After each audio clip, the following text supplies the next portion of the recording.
I kind of want to put out my kind of quick thoughts on everything that happened in Orlando. Cincinnati's doing a lot of really cool things.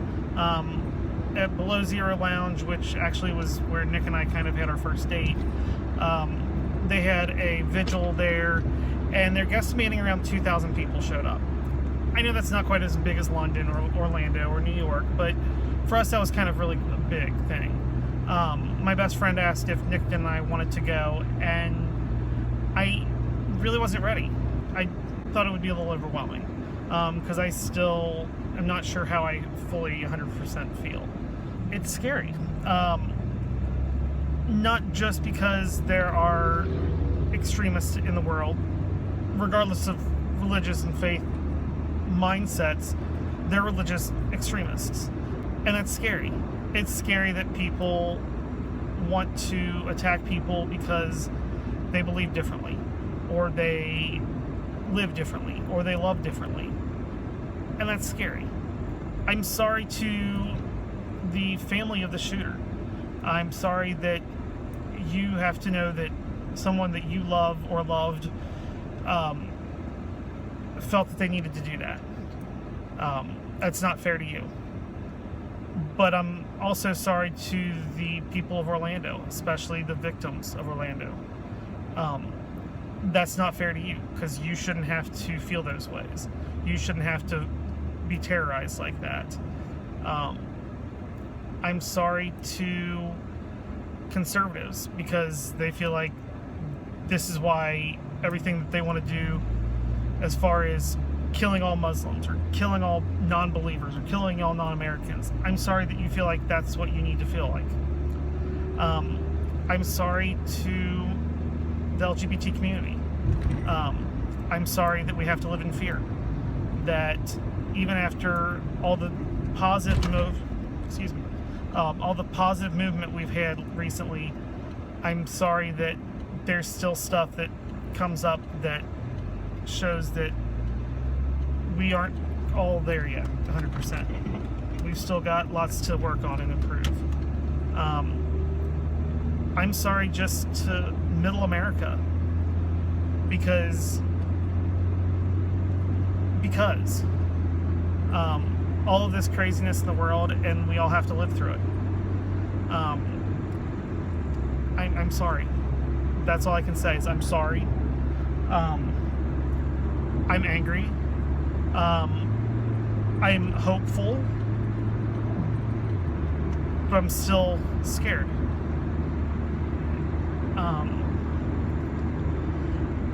I've kind of pulled up all the videos that other YouTubers have done, and I can't watch them yet. I'm still not ready.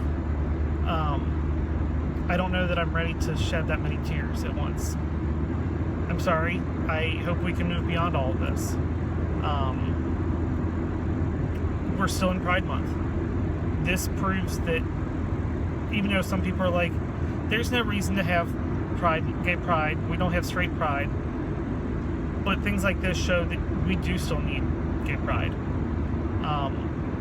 And I'm sorry that people disagree, but we do. Yes, there are people that are there. 9/11 was a horrible event. We all know that. Yes, it was an attack on Americans, but it was an attack on all Americans. The attack in Orlando was an attack on Americans, but it was an attack on gay Americans. The shooter's father said specifically that the reason that he felt that his son needed to do something damaging was because he saw two men kissing. So this was obviously an attack on gay Americans. Regardless of philosophy, as far as religion, it was an attack on gays. Going back to Pride Month, we do need to be proud of ourselves. We do need to be able to show that, hey, we can overcome this, we can beat this, we can love regardless. Yeah, love wins, but love also kind of proves people wrong, I hope. Love helps bring us together. Love helps protect us. Love helps heal us. So yeah, this is kind of a ramble, kind of off the top of my head. Be proud of yourselves. Be proud of your community, our community. Be proud and be loving. That's all I can really think of right now.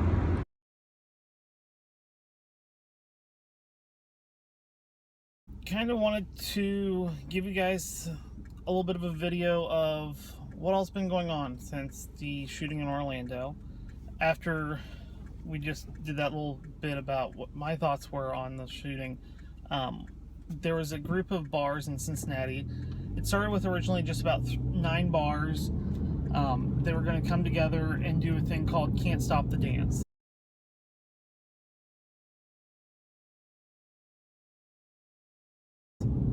It was so folks in the Cincinnati area and beyond eventually could do something in memory of the folks that couldn't have their last dance the night of the shooting. So they were going to bring everybody together at 2 a.m. when the shooting started, and when most bars would go ahead and have their last dance. They were going to light 49 candles, one for each of the victims that passed away. I immediately, as soon as I found out about it, emailed the bar owner, who Nick and I are kind of acquaintances with, familiar with. We've done some work with him in other events. Said, hey, do you need any candles? He said that they had actually already taken care of some, but to contact some of the other folks. So I reached out to someone, which actually emailed a few folks, but one bar in particular in Covington, Kentucky, responded and said, hey, we would love some. Thank you so much. So I got ahead and got some donated to her. It's a place called Rosie's Tavern, which you can see the logo now.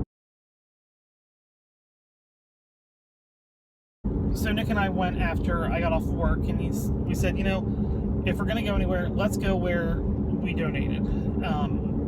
It wasn't necessarily a place that we were very familiar with, but it was still somewhere to be, and we felt like hopefully this is a once-in-a-lifetime event. Hopefully we never have to do anything like this again, because it was horrendous and painful for far too many people. So we did. So we've got some videos of that.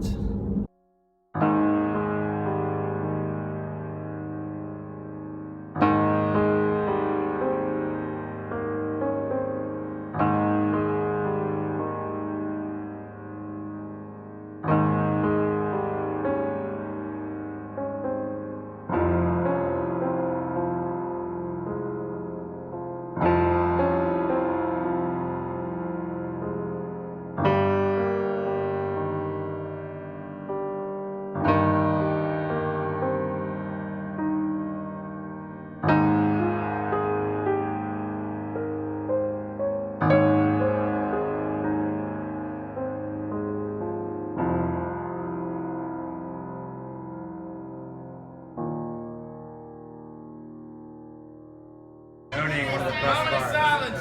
God Just bless. a moment of silence, everybody. Just reflect, if you will, please. Think about the 49 of our community.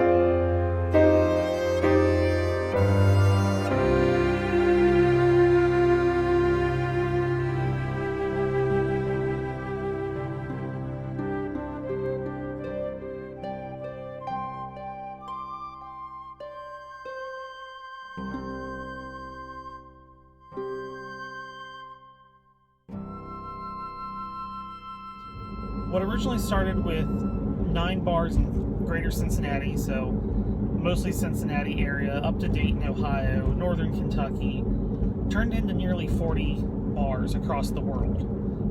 There was one in the UK, 2 in Australia, Washington, D.C., Texas, all over Kentucky, all over, literally all over Ohio. I think I even saw one in Seattle, Washington. Bars literally all over the world took part in this, and it was kind of beautiful and amazing. Also Fort Lauderdale, forgot about them. But just to think that that many groups of people were like, you know what, this is something we need to do. We need to truly remember these people. That way we can try to make sure that we change the world.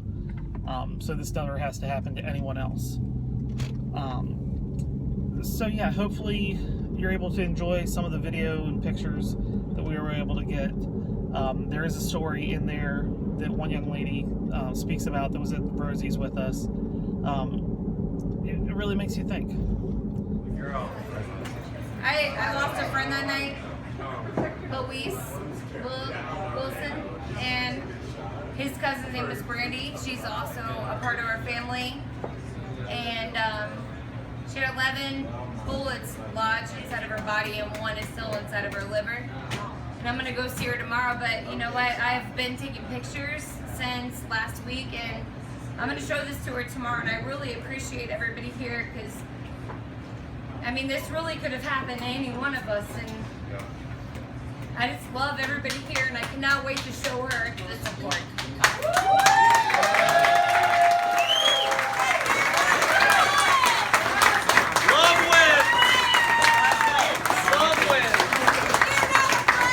So thanks for watching. We'll have our regular IndyCar videos going to be coming up later this week, but we really wanted to get this out sooner rather than later. Next week's video is actually going to be us at Cincinnati's Pride event. My workplace is coming together. A bunch of our hotels, I'll go ahead and let that out, are coming together and marching in the parade together. So we'll have video of that for you. But we'll talk to you guys later. Thanks for watching. Bye.